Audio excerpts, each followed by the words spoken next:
চলতেছে, আমার সমাবেশ চলতেছে।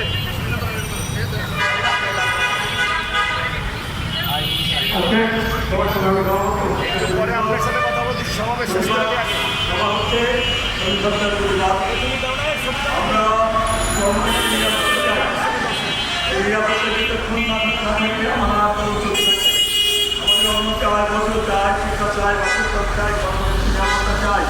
জীবনের নিরাপত্তা, চাকরি নিরাপত্তা যতক্ষণ পর্যন্ত না হবে ততক্ষণ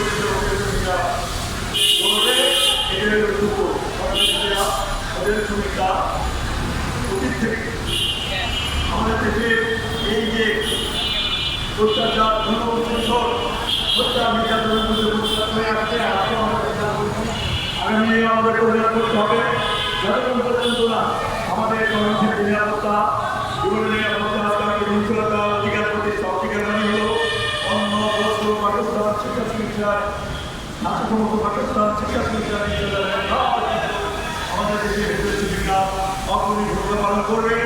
আমাদের গণতান্ত্রিক আন্দোলনে হোটেল শ্রমিকদের অগ্রণী ভূমিকা রয়েছে। সাম্রাজ্যের বিরোধী আন্দোলনে হোটেল শ্রমিকদের একটা অবদান ভূমিকা রয়েছে। যে অবস্থা রয়েছে আপনাদের সরকারকেও এর হিসাব জন্য